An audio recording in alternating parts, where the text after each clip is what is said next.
Hello बच्चों, कैसे हो आप सब लोग। तो आज हम बात करने वाले हैं वर्क एंड एनर्जी की, जो कि क्लास 9th का चैप्टर है। तो बेसिकली मैंने इसका पार्ट 1 बना दिया है, जिसके अंदर मैंने वर्क को अच्छे से डिफाइन करा हुआ है। वर्क क्या होता है, काम किसे कहते हैं, नॉर्मल टर्म्स में, साइंटिफिक टर्म में। जैसे कि नॉर्मल टर्म में आप जानते हो रीडिंग, स्लीपिंग, ईटिंग, ये सब क्या होता है, वर्क होता है नॉर्मल टर्म्स में। लेकिन साइंटिफिक टर्म में हम क्या कहते हैं कि जब हम फोर्स अप्लाई करें और फोर्स अप्लाई करने के बाद क्या हो कि जब कोई ऑब्जेक्ट उस फोर्स के इन्फ्लुएंस में आके आगे बढ़ने लग जाए, तो उसे हम क्या कहते हैं, वर्क डन कहते हैं। तो मैंने इसका पूरा कंप्लीट लेक्चर वर्क डन के बारे में, उसके न्यूमेरिकल्स मैंने करवा रखे हैं। तो उसका आपको यहाँ पे आई बटन पे लिंक दिख रहा होगा, तो आई बटन पे जाके आप क्लिक करें, अदरवाइज़ मैं डिस्क्रिप्शन में भी उसका लिंक दे दूँगा। ठीक है। तो अभी हम बात करते हैं, आज जो हम बात करने वाले हैं वो एनर्जी के रिगार्डिंग में बात करने वाले हैं। तो आइए जानते हैं एनर्जी किसे कहते हैं। चलिए, तो हम बात करते हैं एनर्जी किसे कहते हैं। तो एनर्जी का मतलब होता है, एनर्जी का मतलब बेसिकली क्या होता है, ताकत। क्या चाहिए भाई, हमें ताकत चाहिए भरपूर वाली। और उसके बाद कई लोग समझते हैं एनर्जी का मतलब क्या होता है, समझ ही गए होगे तुम यार, यहाँ पे जो मैंने लिखा है ना। तो बेसिकली एनर्जी जो बेसिकली साइंटिफिक टर्म में कही जाती है, जैसे कि आप जानते होगे, कुछ आप देखते ही होगे, ये तुमसे हो पाएगा या नहीं हो पाएगा, तुमसे ना हो पाएगा। कहने का मतलब है एबिलिटी। तो साइंटिफिक टर्म में जो एनर्जी को डिटरमाइन करा जाता है वो डिटरमाइन करा जाता है एबिलिटी से। सिंपल सी बात है कि किसी भी काम को करने की आपके अंदर क्षमता है या नहीं है, उसको हम एनर्जी कहते हैं। मतलब the ability to do work. Simple सी बात है भाई, यहाँ पे मैंने लिख दिया यहाँ पे कि भाई एनर्जी का मतलब क्या होता है, the ability to do work. कि आप एक काम कर सकते हो या नहीं कर सकते, उसे हम क्या कहते हैं, एनर्जी कहते हैं। अब बेसिकली आप जानते हो जैसे कि एनर्जी है, तो किस आप कैसे कह सकते हो कि मतलब कि आप वो काम कर सकते हो नहीं कर सकते, ये एनर्जी डिटरमाइन करेगी। तो भाई साहब ज़रा गौर से ध्यान करो कि वो एनर्जी कैसे डिटरमाइन करेगी। फॉर एग्जांपल मैंने मान के चलो आपको कह दिया कि आपको ये बॉक्स है, ये बॉक्स जो है ये 5 kg का बॉक्स है, और आपको मैंने कहा कि क्या करना है भाई, धक्का देना है इसके ऊपर। तो आप क्या कर रहे हो, धक्का लगा रहे हो। जब इसके ऊपर आप धक्का लगाओगे तो होगा क्या कि आप ये मूव ही नहीं कर रहा, आपकी मतलब आप इतना ताकत लगा रहे हो फिर भी मूव नहीं कर रहा। ठीक है ना। तो हो क्या रहा है कि आपके अंदर वो एबिलिटी नहीं है कि आप इस बॉक्स को मूव कर सकते हो। एबिलिटी का मतलब है कि आपके अंदर वो एनर्जी नहीं है जिस एनर्जी से आप इस बॉक्स को मूव कर सको। बेसिकली होता क्या है कि ये बॉक्स तभी मूव करेगा जब इसके अंदर आप एनर्जी डालोगे। ठीक है ना। इस बॉक्स के अंदर क्या डालोगे आप, एनर्जी प्रोवाइड कराओगे, provide energy to the box. ठीक है। अब देखो बेसिकली ये बॉक्स तभी मूव करेगा जब आप इसके अंदर क्या प्रोवाइड करोगे, एनर्जी। जब आप इस बॉक्स के अंदर एनर्जी जब प्रोवाइड करते हो ना, तब आप एनर्जी क्या कर देते हो, अपनी लॉस कर देते हो। तो जब आप कोई भी काम करते हो तो आपकी बॉडी में से क्या होता है, एनर्जी लॉस होता है। और जिसके ऊपर आप काम करवाते हो, मतलब जिसके ऊपर आप काम करते हो, उसके अंदर क्या होता है, एनर्जी गेन होता है। ठीक है ना। तो ऑब्वियस सी बात है, समझ गए ना इस बात को, कि जब आप किसी के ऊपर काम करते हो तो ऑब्वियस सी बात है अगर वो मूव कर जाता है ऑब्जेक्ट, तो इसका मतलब सिंपल सी बात ये है कि आपकी बॉडी में से एनर्जी लूज़ हो रही है और उस बॉक्स के अंदर वो एनर्जी ट्रांसफ़र हो रही है। तो इसी से हम डिटरमाइन करते हैं कि वो आप काम कर सकते हो नहीं कर सकते। देखो अगर वो ऑब्जेक्ट मूव कर गया तो ऑब्वियस सी बात है कि आप कैपेबल हो, आपके अंदर वो कैपेसिटी है कि आप उस ऑब्जेक्ट को मूव कर सकते हो। इसका मतलब कि आपके अंदर एबिलिटी है कि आप उस काम को कर सकते हो। तो यही चीज़ होती है एनर्जी। एनर्जी कोई सिंपल से चीज़ तुमसे पूछे कि एनर्जी क्या होती है, तो मैं सिंपल सी बात ये बतानी है। एनर्जी का मतलब ये होता है कि किसी भी काम को करने की आपके अंदर वो क्षमता है कि नहीं है, the ability to do work. अगर वो आप काम कर सकते हो तो इसका मतलब आपके अंदर एनर्जी है। अगर आप काम नहीं कर सकते हो तो आपके अंदर एनर्जी नहीं है। जब आप काम करते हो तो उसमें क्या होता है कि आपकी बॉडी में से एनर्जी लॉस होता है, और जिसके ऊपर आप काम करते हो उस ऑब्जेक्ट के अंदर एनर्जी गेन होता है। जब उसके अंदर ऑब्जेक्ट के अंदर एनर्जी आएगी तभी तो वो मूव करेगा। सिंपल सी बात है। तो बेसिकली अब हम जान लेते हैं कि एनर्जी की एसआई यूनिट क्या होती है। एनर्जी की जो एसआई यूनिट होती है, एनर्जी की जो एसआई यूनिट होती है वो होती है जूल। ठीक है। क्या होती है इसकी यूनिट, एसआई यूनिट, इसकी एसआई यूनिट होती है जूल। तो बेसिकली आप अभी जो हम पढ़ने वाले वो एनर्जी के पढ़ने वाले हैं दो टाइप्स। एक पढ़ने वाले हम के E for kinetic energy and P E for potential energy. ठीक है। तो आई होप आपको समझ में आया होगा एनर्जी वाला पार्ट। अब ज़्यादा अच्छे से क्लियर होगा आपको, काइनेटिक एनर्जी की तरफ मूव करते हैं। तो चलिए, सबसे पहले हम जानते हैं काइनेटिक एनर्जी क्या होती है। काइनेटिक, काइनेटिक को आप सिंपल से पता कैसे याद रखो, काइनेटिक को आप याद रखो मोशन से। मोशन का मतलब क्या होता है, मोशन का मतलब ही नहीं पता यार, 9th में आ गए हो तुम, बताओ यार। काइनेटिक का मतलब, मोशन का मतलब होता है मूविंग, ठीक है ना। जब भी कोई ऑब्जेक्ट मूव करता है तो वो, जब भी कोई ऑब्जेक्ट जब मूव करता है तो उसके अंदर जो एनर्जी होती है, जो ताकत होती है, उसको हम क्या कहते हैं, एनर्जी, ओ काइनेटिक एनर्जी। तो सिंपल सी बात हम ये कहेंगे कि अगर कोई ऑब्जेक्ट मोशन में है तो उसके अंदर जो मोशन में आने के बाद जो एनर्जी आई, तो वो कौन सी एनर्जी है, काइनेटिक एनर्जी है। तो अब हम इसकी डेफिनेशन पढ़ लेते हैं। Kinetic energy is the energy possessed by an object due to its motion. Simple सी बात ये भी कह रहा है, काइनेटिक एनर्जी एक ऐसी एनर्जी आती है ऑब्जेक्ट के अंदर, वो कहाँ से आती है एनर्जी, वो मोशन से आती है। तो सिंपल सी बात है, अगर कोई आप ऑब्जेक्ट मूव कर रहा है तो मूव करते दौरान जो उसके अंदर एनर्जी आई, मूव करते दौरान, मोशन करते दौरान, मूव करते दौरान एक ही बात होती है। तो मोशन करते हैं, मूव करते दौरान जो उसके अंदर एनर्जी आई, तो उस एनर्जी को हम क्या कहेंगे, काइनेटिक एनर्जी कहेंगे। फॉर एग्जाम्पल यहाँ पे हम ले लेते हैं प्लैनेट, देख लेते हैं हम अर्थ को देख लेते हैं। आपको पता है भाई, अर्थ, धरती माता, धरती हमारी माता है। तो बेसिकली वो क्या करती हैं, वो सूर्य के अराउंड, मतलब सन के अराउंड क्या करती हैं, घूमती रहती हैं अपने ऑर्बिट में। ये सन है, तो सन के अराउंड क्या होता है, अर्थ घूमता है। तो बेसिकली जो अर्थ के अंदर जो एनर्जी है, जिस एनर्जी से अर्थ घूम रहा है उसके अराउंड, सन के अराउंड, तो वो कौन सी एनर्जी से घूम रहा है, वो काइनेटिक एनर्जी से घूम रहा है। सिंपल सी बात है, हमने बचपन में सुना है कि ऊपर पंखा चलता है। पंखा बनाना ढंग से आता नहीं मेरे को यार, फिर भी ट्राई करूँगा आपके लिए मैं। तो देखो यार, ये पंखा है, सीलिंग फ़ैन है। तो सीलिंग फ़ैन जब चलता है तो सीलिंग फ़ैन के अंदर जो एनर्जी होती है, क्योंकि वो मोशन के अंदर, तो ध्यान रखना, तो उसके अंदर जो एनर्जी होती है, कौन सी एनर्जी होती है, वो होती है काइनेटिक एनर्जी, ठीक है ना। और भी बता दूं क्या, जैसे फ्लाइंग चप्पल पड़ती है घर में हर किसी को, उड़ती हुई, तो उसके अंदर बाद उस फ्लाइंग चप्पल में जो एनर्जी होती है वो कौन सी एनर्जी होती है, पता लग गया होगा अब तुम्हें, ठीक है। तो बेसिकली अब हम बात करते हैं इसके फॉर्मूले की।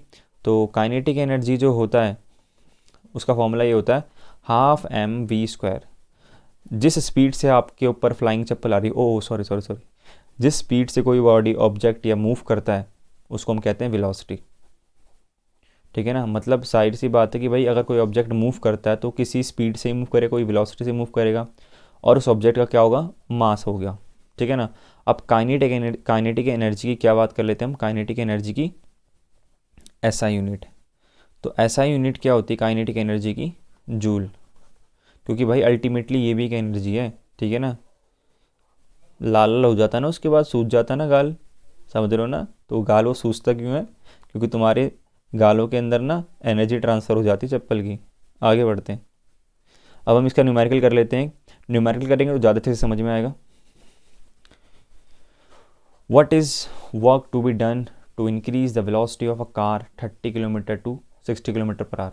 देखो आप एक चीज़ ना ध्यान रख लेना प्लीज़, अदरवाइज़ पता है तुम्हें क्या होगा। वर्क डन और काइनेटिक एनर्जी जो होती है वो एक ही चीज़ होती है, ठीक है ना। अगर कोई तुमसे पूछे कि वर्क डन कितना हुआ है, अगर तुम काइनेटिक एनर्जी निकाल देते हो ना उस चीज़ की, तो भी वर्क डन में कंसीडर करा जाएगा। अब देखो तुम बोलोगे यार सर वर्क डन और काइनेटिक एनर्जी कैसे सेम हो सकते हैं, वर्क अलग चीज़ होती है, काइनेटिक एनर्जी एनर्जी अलग चीज़ होती है। तो भाइयों डफरों, भाई वर्क डन तभी हो पाएगा जब तुम्हारे अंदर कोई एनर्जी होगी। जब तुम्हारे अंदर ताकत ही नहीं होगी तुम काम कैसे कर पाओगे। इस चीज़ को थोड़ा सोचना पड़ेगा, सोचना नहीं है, बिल्कुल नॉर्मल सी चीज़ है। एनर्जी है तो वर्क होगा, एनर्जी नहीं है तो वर्क नहीं होगा। तो work done is equals to kinetic energy ही होता है, ठीक है ना। वो सिचुएशन पे डिपेंड करता है कि आपको क्या क्या डेटा दे रखा है। अगर आपको डेटा काइनेटिक एनर्जी वाला दे रखा है तो आप काइनेटिक एनर्जी निकाल दो, वो वर्क डन हो जाएगा आपका। वही चीज़ यहाँ बोल रहा है कि इसने पूछा कितना वर्क हुआ है। देखो यहाँ पे बात करा ना, work to be done to increase the velocity 30 kilometer r to 60 kilometer r. मतलब जब गाड़ी की वेलोसिटी 30 किलोमीटर पर आर से 60 किलोमीटर पर आर हुई तो उसने कितना वर्क किया, तो वो पता लगाएंगे। सबसे पहले करने का तरीका ये है कि गिवन डाटा लिखो। दूसरी बात, यहाँ पे दो वेलोसिटी दे रखी है तो मैं यू मानूंगा, एक को स्टार्टिंग वाले को मैं यू मान रहा हूँ, उसके बाद इस वाले को मैं 60 को मैं फाइनल मान रहा हूँ। यू को फाइनल से डिटरमाइन करते हैं और यू को इनिशियल से डिटरमाइन करते हैं, वी को फाइनल से डिटरमाइन करते हैं। अब यहाँ पे क्या करते हैं, देखो ये किलोमीटर पर आर में दे रखी है, हमें किस में चेंज करना है, मीटर पर सेकंड में। तो 30 किलोमीटर पर आर, इसको मीटर पर सेकंड में कैसे चेंज करेंगे, तो सिंपल सी बात है, यहाँ पे इसको 5/18 से मल्टीप्लाई कर देंगे। जब हम 5/18 से मल्टीप्लाई करेंगे तो देखो कट कुटा के ये जाहिर सी बात है किसके टेबल में जाएगा, ये चला गया आपके 6 के टेबल में चला गया, 6 के टेबल में गया 5 पे, ये गया 3 पे, तो क्या हो जाएगा 25/3 मीटर पर सेकेंड। और जो ये यहाँ पे फाइनल वेलोसिटी v है 60 है, इसको भी चेंज करेंगे हम। अगेन 60 के टेबल में गया 10 पे और ये गया 6 के टेबल में 3 पे, 6 के टेबल में 10 पे। अब देखो अगेन ये देखो 10 × 5 करोगे तो क्या हो जाएगा 50/3 मीटर पर सेकेंड। तो हमारे पास जो अब फ्रेश डाटा आता है वो क्या डाटा आता है हमारे पास कि इनिशियल वेलोसिटी कितनी है आपकी 25/3 मीटर पर सेकेंड, और जो फाइनल वेलोसिटी वो कितनी है 50/3 मीटर पर सेकेंड। अब इसको सॉल्व करते हैं, इसके अंदर 2 काइनेटिक एनर्जी निकलेगी।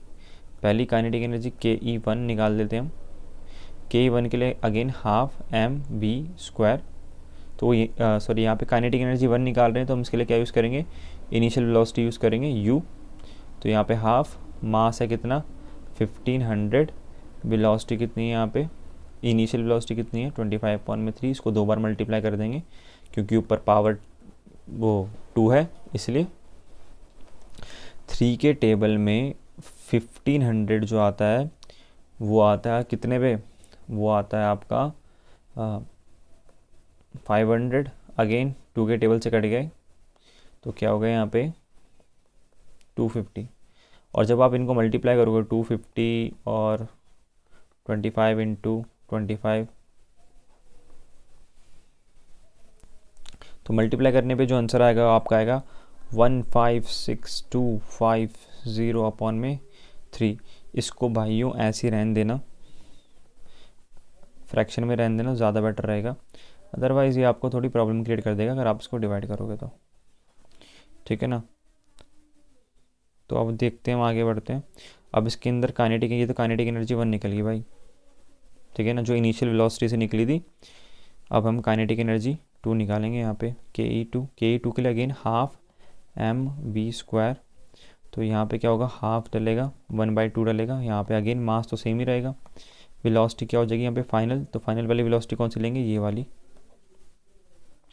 तो 50/3 मल्टीप्लाई 50/3। तो अगेन देखो 3 के टेबल से ये चला गया, ये हो गया यहाँ पे 250, ओ सॉरी 500, अगेन ये 250 हो गया। तो यहाँ पे बेसिकली आप क्या करोगे, यहाँ पे जो आंसर आएगा आपका वो क्या आएगा 62500/3 आ जाएगा आपका। तो आपका यहाँ पे ये काइनेटिक एनर्जी 2 आ गई आपकी, कितनी आ गई काइनेटिक एनर्जी 2 आपकी 625,000/3। तो ऑब्वियस सी बात है, अब क्या करोगे आप, सिंपल से फंडा ये है कि अगर आपको वर्क डन निकालना है कि आपने कितना वर्क करा है, तो आपको क्या करना पड़ेगा, वर्क निकालने के लिए काइनेटिक एनर्जी 2 में से काइनेटिक एनर्जी 1 को माइनस करना पड़ेगा। लिख दी थी, कोई बात नहीं, 625,000/3 माइनस 156,250/3। जब आप इसको माइनस करोगे, तो सिंपल सी बात है, जब आप इनको माइनस करोगे तो आपको आंसर मिलेगा यहाँ पे 468,750, और जब इसको 3 से डिवाइड करोगे तो आपको आंसर मिल जाएगा 156,250। तो आपका जो नॉर्मल वर्क हो, देखो मैं अब नीचे स्पेस तो बचा नहीं है, मैं आपको ऊपर लिख के दिखा रहा हूँ। जो आपका वर्क हुआ, नेट वर्क हुआ आपका, जब आपकी गाड़ी 30 किलोमीटर पर आवर से 50 किलोमीटर पर आवर तक, 60 किलोमीटर आवर तक पहुँची, जैसे कि आप यहाँ पे देख रहे हो 30 किलोमीटर से जब आपकी गाड़ी 60 किलोमीटर आवर तक गई तो आपने कितना वर्क करा, आपने करा 156,250 जूल, ठीक है। तो ये आपका वर्क हुआ। अब हम बात कर लेते हैं अगले टाइप ऑफ एनर्जी के बारे में। अगर आपको कोई प्रॉब्लम समझ में ना आई हो तो आप मुझे कमेंट कर सकते हैं, ठीक है, मैं आपको कोशिश करूँगा समझाने की नेक्स्ट वीडियो में। अब हम बात कर रहे थे पोटेंशियल एनर्जी की। तो भाई लोगों, पोटेंशियल एनर्जी जो होती है ना, वो ऐसी एनर्जी होती है जो स्टैटिक एनर्जी होती है। कहने का मतलब ये है कि ये एनर्जी तभी आती है किसी भी ऑब्जेक्ट के अंदर जब उसकी पोजीशन चेंज होती है। अरे भाई, ये पोजीशन वो वाली पोजीशन नहीं है तो तुम सोच रहे हो, ठीक है। तो बेसिकली जैसे मान के चलो कि आप एक ऑब्जेक्ट को यहाँ पे पड़ा हुआ है, ठीक है, आप इस ऑब्जेक्ट को क्या करते हो, एक 5 मीटर की हाइट पे इस ऑब्जेक्ट को लेके जाते हो। तो ऑब्वियस सी बात है, जब इसको नीचे से ऊपर की तरफ ले गए हो तो आपने काम करा है। काम का मतलब है कि आपने वर्क करा है। तो वर्क करने का मतलब क्या है कि आपने अपनी एनर्जी जो है इस बॉक्स में ट्रांसफ़र कर दी है। जब आपने इस ऑब्जेक्ट के अंदर अपनी एनर्जी ट्रांसफ़र करी और ट्रांसफ़र करने के बाद ये ऑब्जेक्ट कहाँ चला गया, ऊपर चला गया। एनर्जी ट्रांसफ़र करने के बाद क्या चला गया, ऑब्जेक्ट ऊपर चला गया। मतलब जैसे इसके अंदर एनर्जी आई, इसने अपनी पोजीशन क्या कर ली, चेंज कर ली। तो जब किसी ऑब्जेक्ट की पोजीशन चेंज होती है ना, तो उसके अंदर जो एनर्जी होती है, कौन सी एनर्जी होती है, पोटेंशियल एनर्जी होती है। अब देखो यहाँ पे जो वर्क करा है ना, आपने ग्रेविटी के अगेंस्ट काम करा है। मतलब ग्रेविटी इस बॉक्स को कहाँ खींच रही है, नीचे की तरफ, बट आप इस ऑब्जेक्ट को कहाँ ले गए, ऊपर की तरफ। तो आपने इस ऑब्जेक्ट के अंदर क्या दी, एनर्जी थी, तभी तो ग्रेविटी के अगेंस्ट गए। अगर आप इसके अंदर एनर्जी नहीं देते तो ग्रेविटी के अगेंस्ट जाता ही नहीं है। और उसके बाद इसने अपनी पोजीशन चेंज कर ली, पहले ग्राउंड फ्लोर पे था, अब कुछ 5 मीटर की हाइट के ऊपर है। तो इसके अंदर जो एनर्जी है वो कौन सी एनर्जी है, पोटेंशियल एनर्जी आई, ठीक है ना। तो डेफिनेशन देख लेते हैं इसकी। पोटेंशियल एनर्जी के बारे में बता रहा है, potential energy is the energy that is stored in an object due to its position और कन्फिग्रेशन। तो इसमें ये बता रखा है, पोटेंशियल एनर्जी वो एनर्जी होती है जो कि किसी भी ऑब्जेक्ट में स्टोर हो जाती है। क्यों हो जाती है स्टोर, क्योंकि उसकी पोजीशन की वजह से और उसकी कन्फिग्रेशन की वजह से। कन्फिग्रेशन का मतलब ये होता है बेसिकली कि फॉर एग्जांपल मान के चलो कि आर्चरी वाला आपने सिस्टम देखा होगा। ये भाई धनुष है, जैसे फॉर एग्जांपल ये धनुष है। मैं धनुष को थोड़ा मोटा बना देता, एक मिनट। फॉर एग्जांपल कि ये धनुष है इस तरह से, और ये इसके ऊपर क्या है, स्ट्रिंग है। अभी मेरे धनुष को क्या हो गया,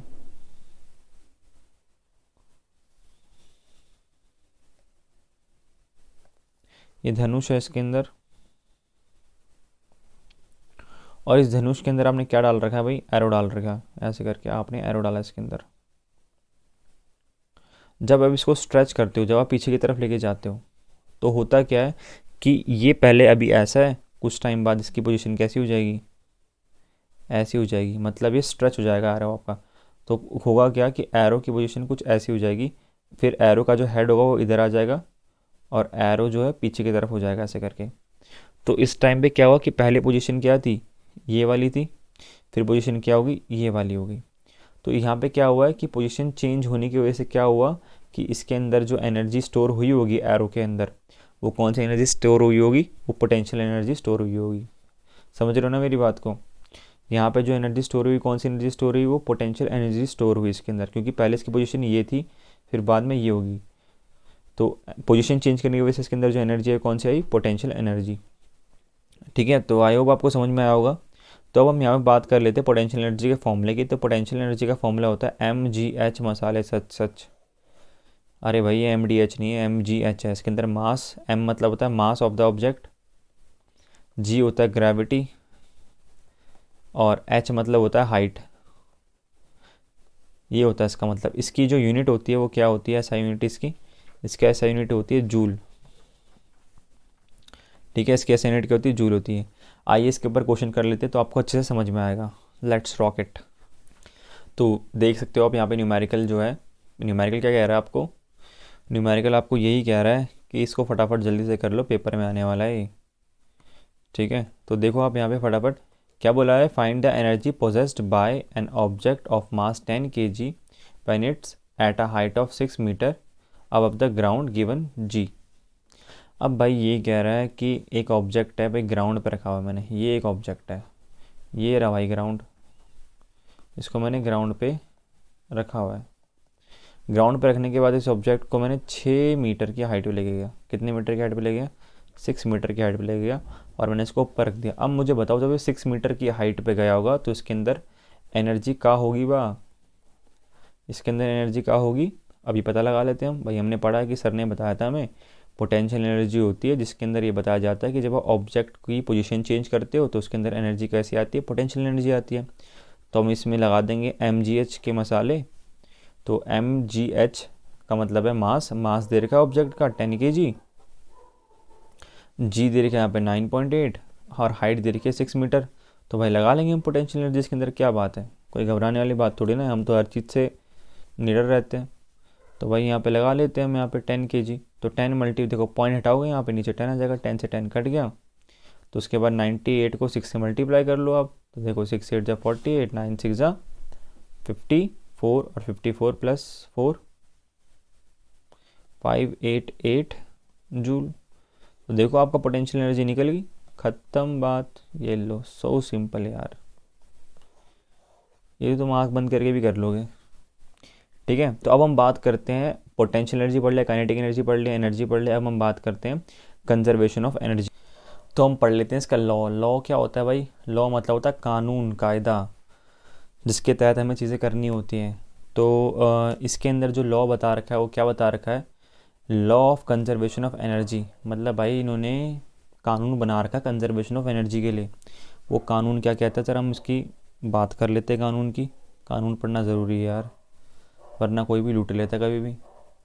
तो बेसिकली यहाँ पे law of conservation of energy के अंदर ये कहा जा रहा है, according to this law energy can only be converted from one form to another, it can neither be created or nor be destroyed. Simple सी बात कहने की मतलब ये, देखो यहाँ पे एक जैसे मान के चलो कि आप, एक लाइट है, बल्ब है, बल्ब को आपने एक सेकेंड, बल्ब को आपने देखो एक सर्किट से कनेक्ट कर रखा है। एक सर्किट है, यहाँ बैटरी लगा रखी है हमने, इससे कनेक्ट कर रखा है। अब ये जो बल्ब है ये ग्लो करेगा, ठीक है ना, ये बल्ब ग्लो करेगा, ऐसे करके ग्लो करेगा ये ग्लो।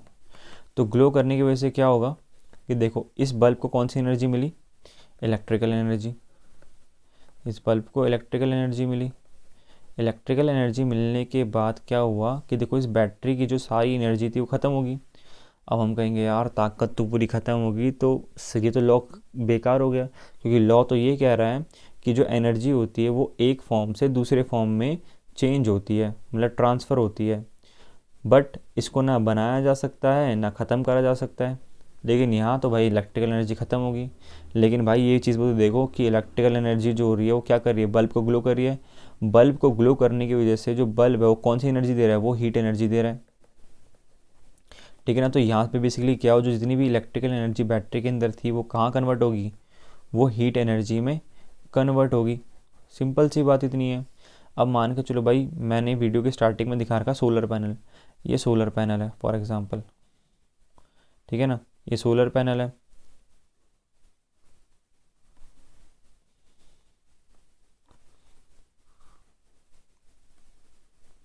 ये सन है। अब क्या हो रहा है कि भाई सन की हीट रेस जा रही है इसके पास, ऐसे कर करके। जब सन की हीट रेस जा रही है तो इसकी हीट एनर्जी जो होती है वो सोलर पैनल की मदद से हम उस हीट एनर्जी को किस में कन्वर्ट कर सकते हैं, उस हीट एनर्जी को हम इलेक्ट्रिकल एनर्जी में कन्वर्ट कर सकते हैं, ठीक है ना। और भी उस हीट एनर्जी का इस्तेमाल हम किस में कर सकते हैं, बेसिकली देखो हीट एनर्जी का इस्तेमाल कर लिया हमने इलेक्ट्रिकल एनर्जी में। अब उसी जो हीट एनर्जी है उसका इस्तेमाल हम किस में कर सकते हैं, वाटर को बॉईल करने में कर सकते हैं, ठीक है ना, और भी जगह कर सकते हैं। तो बेसिकली कहने का मतलब ये है कि एनर्जी जो होती है ना, उसको ना हम बना सकते हैं ना, हम क्रिएट कर सकते हैं, उसको हम एक फॉर्म से दूसरे फॉर्म में चेंज कर सकते हैं। सिंपल सी इतनी सी बात है। तो इसके अंदर ये बताया जाता है कि एनर्जी इज़ कंजर्व। तो इसका मतलब है कि एनर्जी ना कंजर्व्ड है, मतलब बची हुई है, हमारे पास ही है, वो कहीं गई नहीं है। इसलिए इन्होंने ये बता रखा कि काइनेटिक एनर्जी और जो पोटेंशियल एनर्जी का सम होता है ना, वो किसके बराबर होता है, वो एक कांस्टेंट वैल्यू के बराबर होता है जिसका नाम होता है ज़ीरो, ठीक है ना। किसके बराबर होता है, कांस्टेंट वैल्यू के बराबर होता है। इस ज़ीरो को आप यहाँ पे इसकी जगह कांस्टेंट भी लिख सकते हो।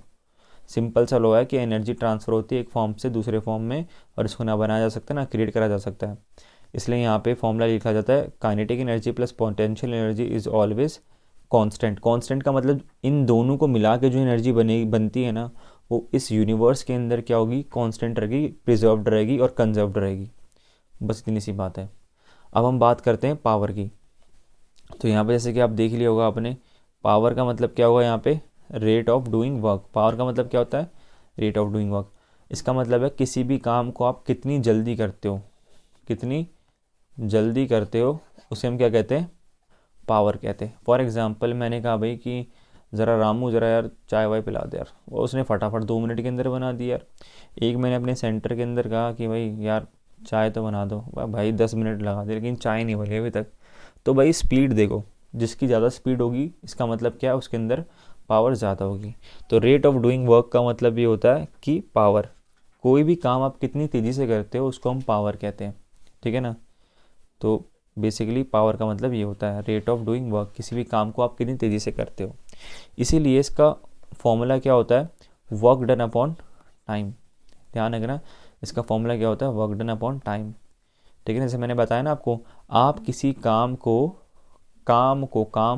वर्क कहते हैं, और उस वर्क को आप कितने टाइम में करते हो उसे हम पावर कहते हैं। और जो पावर की जो एसआई यूनिट होती है, जो पावर की एसआई यूनिट होती है वो क्या होती है, वॉट होती है, ठीक है ना। सिंपल सी बात है, रेट ऑफ डूइंग वर्क, काम को कितनी जल्दी कर सकते हो उसे पावर कहते हैं, और इसकी एसआई यूनिट क्या है, वॉट है। पावर का फॉर्मूला क्या है, वर्क डन अपॉन टाइम। आगे बढ़ते हैं इसके न्यूमेरिकल के साथ में। अरे वाह, बहुत अच्छा एग्जांपल है। दो लड़कियां भाई, एक का वेट है 400 न्यूटन, सॉरी हाँ, एक का वेट है 400 न्यूटन, और उसको क्लाइंब करना है एक रॉप पे जिसकी हाइट है 8 मीटर। तो we name one girl A and other girl B. हमने एक लड़की का नाम ए बोल दिया, एक लड़की का नाम बी बोल दिया। ए को लगे 20 सेकंड, बी को लगे 50 सेकंड। अब हमें ये बताना है किसकी पावर ज़्यादा होगी। तो हमें लिख देते हैं, सेपरेशन कर देते हैं हमें, गर्ल ए गर्ल बी, ऐसे लिख देते हैं, कॉलम बना देते हैं। अब भाई गर्ल ए का वेट और दोनों गर्ल का वेट क्या है, सेम है। अब वेट जो होता है ना वो क्या होता है, फोर्स ही होता है। वेट मतलब क्या होता है, फोर्स होगा। अगर आपने यहाँ पे गौर से देखा होगा तो यहाँ पे न्यूटन दे रखी है यूनिट, न्यूटन का मतलब क्या होता है, फोर्स। तो यहाँ फोर्स दे रखी है 400 न्यूटन। अब भाई इन्होंने कितना डिस्टेंस ट्रैवल करा, ये भाई यहाँ पे वर्क नहीं है मेरे भाइयों, ये वेट है, कन्फ्यूज मत हो जाना वेट और वर्क में, ठीक है। अब यहाँ पे इनको कितना टाइम लगा, एक गर्ल ए को लगा 20 सेकेंड, और हाइट कितनी थी रॉप की, 8 मीटर। गर्ल बी के भी सेम फोर्स 400 न्यूटन, और टाइम कितना लगा, इसको ज़्यादा लगा है 50 सेकेंड। मैं शेयर करूँगा गर्ल बी को, भाई गर्ल बी ही जीते। तो अब यहाँ पे देखते हैं हम कि गर्ल ए के अंदर कितनी पावर है, what is the power expanded by each girl. तो हम देख लेते हैं भाई, गर्ल ए की पावर देख लेते हैं। तो पावर क्या होता है, वर्क अपॉन में टाइम होता है। अब वर्क आपको पता है क्या होता है भाई, वर्क जो होता है वो होता है फोर्स मल्टीप्लाई डिस्प्लेसमेंट, ठीक है ना। इसको एफ इंटू एस कहते हैं, और टाइम टी होता है। तो भाई यहाँ पे फोर्स क्या है, 400 है, डिस्प्लेसमेंट क्या है, 8 है। डिस्प्लेसमेंट का मतलब होता है डिस्टेंस, और डिस्टेंस का मतलब होता है हाइट, और टाइम कितना है यहाँ पे 20 है। 0 से 0 गया, 2 के टेबल में 40 गया 20 पे, तो आंसर कितना आ गया यहाँ पे 160 वॉट आ गया। तो पावर कितनी आ गई आपकी 160 वॉट। किसकी पावर है, गर्ल ए की। अब हम बात करते हैं यहाँ पे गर्ल बी की। Again work done upon time, simple सी बात है, आप वीडियो स्किप कर रहे हो और सिंपल सा आंसर देखोगे आप। तो यहाँ पे क्या होगा बेसिकली, अगेन 400, डिस्प्लेसमेंट अगेन 8, ये बट यहाँ पे 50 आ जाएगा क्योंकि टाइम इसको 50 सेकेंड लगा था। 5 के टेबल में 40 आता है 8 पे, तो यहाँ पे 8 8 जा 64 वाट। तो गर्ल बी की जो पावर है वो कितनी है, 64 वाट है। तो ऑब्वियस सी बात है, जीतेगा कौन, गर्ल ए जीतेगी। तो आई आपको न्यूमेरिकल समझ में आया हो। तो हम आगे बढ़ते हैं। अब हम बात करते हैं कमर्शियल यूनिट ऑफ एनर्जी। भाई एनर्जी की कमर्शियल यूनिट क्या होती है। अब बेसिकली क्या होता है कि एनर्जी की जो यूनिट होती है ना, हमने पढ़ा जूल होती है। जूल बहुत ही स्मॉल यूनिट होती है, ठीक है ना। इसको हम डे टू डे लाइफ में इस्तेमाल नहीं कर सकते स्मॉल यूनिट को। तो कमर्शियल यूनिट क्या होती है, कमर्शियल यूनिट एक बिग यूनिट होती है, एनर्जी की बड़ी यूनिट होती है। इसको हम डिपिक्ट करते हैं यहाँ पे किलोवाट आवर में। किस में डिपिक्ट करते हैं इसकी यूनिट को, किलोवाट आवर में। जो आपके घर में जो बिजली आती है ना, जो बिजली आपको दी जाती है वो किलोवाट आवर में दी जाती है, ठीक है ना। एक्चुअली में है क्या, बिजली इलेक्ट्रिकल एनर्जी है, तो जो एनर्जी आपके घर में प्रोवाइड करी जाती है वो किलोवाट आवर में ही प्रोवाइड करी जाती है, ठीक है ना। तो एनर्जी की कमर्शियल यूनिट क्या होगी, तो ध्यान रखना एनर्जी की कमर्शियल यूनिट किलोवाट आवर, ठीक है ना। बस इतनी सी बात है इसके अंदर। अब आप बोलोगे किलोवाट आवर कैसे हुई सर, हमने तो पढ़ा था एनर्जी यूनिट जूल होती है। तो यहाँ पे देखो यार, पावर क्या होता है, वर्क डन अपॉन टाइम, और वर्क क्या एक तरह की एनर्जी है। टाइम की यूनिट क्या होती है, यहाँ पे यूनिट लिख रहा हूँ सेकंड, और पावर क्या होती है, यूनिट क्या होती है वॉट, तो एनर्जी की यूनिट क्या होगी वॉट मल्टीप्लाई सेकंड। अब सर आपने तो किलोवाट आवर लिखी, लेकिन यहाँ पे तो वॉट सेकंड है। अरे भाइयों यार, ये वॉट जो है ना छोटी यूनिट होती है, सेकंड भी छोटी यूनिट होती है। बड़ी यूनिट वॉट का बड़ा पार्ट क्या होगा किलोवाट, और सेकंड का बड़ा पार्ट क्या होगा किलोवाट आवर। सिंपल सी बात है, ठीक है ना। तो इसलिए एनर्जी की कमर्शियल यूनिट क्या होती है किलोवाट आवर, क्योंकि जो एनर्जी होती है जूल वो स्मॉल यूनिट होती है। अब इसके क्वेश्चन करके देखते हैं हम एक बारी। तो यहाँ पे आप देख सकते हो, यहाँ पे क्वेश्चन आपके सामने आ चुका है। तो क्वेश्चन के अंदर एक बोल रहा है कि एक इलेक्ट्रिक बल्ब है, इलेक्ट्रिक बल्ब जो है 60 वाट का है, इसको 6 घंटे के लिए चलाया हमने। तो हमें क्या करना है, यूनिट्स काउंट करनी है, units of energy consumed in 1 day. तो सिंपल सी बात है भाई, एनर्जी निकाल लेंगे हम यहाँ पे। अब ऑब्वियस सी बात है कि 6 घंटे के लिए एनर्जी निकालनी है, तो आपको पता है कि एनर्जी का फॉर्मूला क्या होगा, एनर्जी का फॉर्मूला होगा पावर मल्टीप्लाई टाइम। तो पावर क्या यहाँ पे 60 वाट है, लेकिन यहाँ पे एक चीज़ देखो, पावर 60 वाट दे रखी है। अब आपको किस में चाहिए, किलो वाट में चाहिए। तो किलो वाट में कैसे चेंज करोगे इसको आप, जब आपको किलो वाट में चेंज करना है तो आप 1000 से क्या करोगे डिवाइड करोगे, एक जीरो से एक जीरो गया, तो आंसर आ जाएगा आपका 0.06 किलो वाट। तो यहाँ पे सिंपल सी बात है, आप पावर में क्या लिखोगे, पावर में डालोगे आप 0.06 किलो वाट, और टाइम कितना दे रखा है आपको 6 आवर दे रखा है। मल्टीप्लाई कर दो यहाँ पे, तो ये क्या हो जाएगा, ये हो जाएगा आपका 0.36 किलो वाट आर। ये आपकी एनर्जी आ गई। अगर आपको कोई बोले कि इसको आपको किस में करना है, अगर आप इसको कोई बोले आपको कि इसको अगर वॉट सेकंड में कर दो, तो आप वॉट कैसे, वॉट सेकंड में, इसको किलोमीटर पर आर नहीं किलोमीटर आर होगा। अगर आप इसको वॉट सेकंड में करोगे तो कैसे करोगे, यहाँ पे हम देखेंगे। सिंपल सी बात है, जो एनर्जी इसमें पावर मल्टीप्लाई टाइम होगा, अगेन पावर क्या है 60 वॉट ही रहने देना इसको, टाइम 6 आवर दे रखा है। तो आर से अगर हम सेकंड की तरफ जाते तो हमें क्या करना पड़ता है, देखो 1 आवर के अंदर जो सेकंड होते हैं वो कितने होते हैं 3600 सेकंड्स होते हैं। तो टाइम को मल्टीप्लाई कर देना, देखो टोटल 6 आवर है हमारे पास, तो 6 आवर को हम इससे मल्टीप्लाई कर देंगे।